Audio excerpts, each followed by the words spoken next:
इनने हमारी होली खराब की, हम इनका त्योहार खराब करेंगे। दिल्ली का उत्तम नगर इलाका इन दिनों पूरे देश में चर्चा का केंद्र बना हुआ है। यहां हुए तरुण हत्याकांड ने अब सांप्रदायिक रूप ले लिया है। होली पर हुए इस हत्याकांड से हिंदू पक्ष भड़का हुआ है। यही नहीं, कई लोगों ने तो ईद के दिन खून की होली खेलने तक का ऐलान कर दिया है, जिससे उत्तम नगर में रहने वाले लोग डरे हुए हैं। वहीं इससे प्रशासन की भी नींद उड़ गई है। इन सबके बीच इसी मामले को लेकर दिल्ली हाई कोर्ट में एक जनहित याचिका दायर की गई है, जिसमें ईद से पहले संभावित सांप्रदायिक हिंसा को रोकने और भड़काऊ भाषणों पर तुरंत कार्रवाई की मांग की गई है। ये याचिका association for protection of civil rights यानी एपीसीआर ने दायर की है। याचिका में राज्य और पुलिस प्रशासन पर आरोप लगाया गया है कि वे बढ़ते तनाव को नियंत्रित करने में अब तक प्रभावी कदम नहीं उठा पाए। इसी मामले का जिक्र बुधवार को चीफ जस्टिस देवेंद्र कुमार उपाध्याय की अध्यक्षता वाली डिवीजन बेंच के सामने किया गया।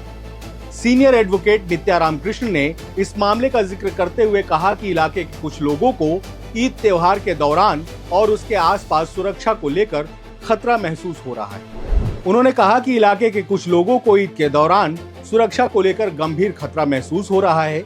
सोशल मीडिया पर भड़काऊ संदेश फैल रहे हैं, हिंसा की आशंका लगातार बढ़ रही है। ऐसी बैठकें की जा रही हैं जिनमें ईद पर खून की होली खेलने जैसे संदेश दिए जा रहे हैं।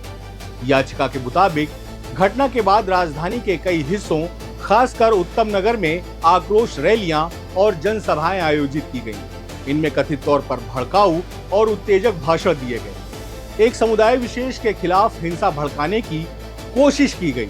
इतना ही नहीं, याचिका में ये भी कहा गया कि कुछ जगहों पर कानून से बाहर जाकर कार्रवाई, आर्थिक और सामाजिक बहिष्कार जैसे नारे लगाए गए। इससे इलाके में डर, दुश्मनी और असुरक्षा का माहौल बन गया है। इनमें से कई भड़काऊ भाषण विशेष रूप से ईद के त्योहार को निशाना बना रहे हैं। स्पष्ट रूप से यह वकालत कर रहे हैं कि उत्तम नगर में मुसलमानों को ईद त्योहार मनाने से रोका जाए। स्थिति सिर्फ बयानबाजी तक सीमित नहीं रही। इलाके में मुसलमानों की कई दुकानों को सुरक्षा के डर से बंद करना पड़ा है। कुछ मीडिया रिपोर्ट से यह पता चला है कि परिवारों को जानबूझकर की जाने वाली हिंसा के डर से अपने घर कुछ समय के लिए छोड़ने पर मजबूर होना पड़ा है। याचिका में यह भी आशंका जताई गई है कि ईद के शांतिपूर्ण आयोजन में रुकावट आ सकती है, चाहे वह असामाजिक तत्वों की वजह से हो या पर्याप्त सुरक्षा व्यवस्था की कमी से। याचिकाकर्ताओं ने अदालत से मांग की है कि सांप्रदायिक हिंसा को रोकने के लिए तत्काल कदम उठाए जाएं। भड़काऊ बयान देने वालों के खिलाफ एफआईआर दर्ज हो, संवेदनशील इलाकों और ईदगाहों में सुरक्षा बढ़ाई जाए। ईद का त्योहार बिना किसी डर के शांतिपूर्ण तरीके से मनाया जा सके। दरअसल इस पूरे मामले की शुरुआत 4 मार्च को जेजे कॉलोनी में हुई एक छोटी सी घटना से हुई। बताया जा रहा है कि होली के जश्न के दौरान एक बच्ची द्वारा फेंका गया पानी का गुब्बारा पड़ोसी महिला सायरा बानो पर जा गिरा। इसी बात को लेकर दो परिवारों में झड़प हो गई और इस झड़प में 26 वर्षीय तरुण की मौत हो गई। दिल्ली पुलिस के मुताबिक अब तक 14 लोगों को गिरफ्तार कर लिया गया है। 2 नाबालिगों को भी हिरासत में लिया गया है। वहीं इस घटना के बाद सबसे मार्मिक तस्वीर सामने आती है तरुण की मां की।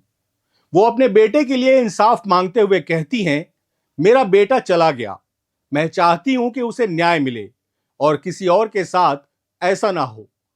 उनका यह भी आरोप है कि पुलिस ने जिन लोगों को पकड़ा है उनकी पूरी जानकारी परिवार को नहीं दी गई, यानी कार्रवाई में पारदर्शिता की कमी है। वो कहती हैं कि मैं तो ये चाहती हूं मेरे बेटे को इंसाफ मिले और जो योगी सरकार करती है वो रेखा गुप्ता क्यों नहीं कर सकती। फिलहाल उत्तम नगर की यह घटना अब सिर्फ तरुण हत्याकांड का मामला नहीं रह गया है। यह कानून व्यवस्था, सामाजिक सौहार्द और प्रशासनिक जिम्मेदारी तीनों की बड़ी परीक्षा बन चुका है। अब सबसे बड़ा सवाल यही है, क्या समय रहते हालात संभाले जा सकेंगे और क्या लोग बिना डरे अपने त्योहार मना पाएंगे।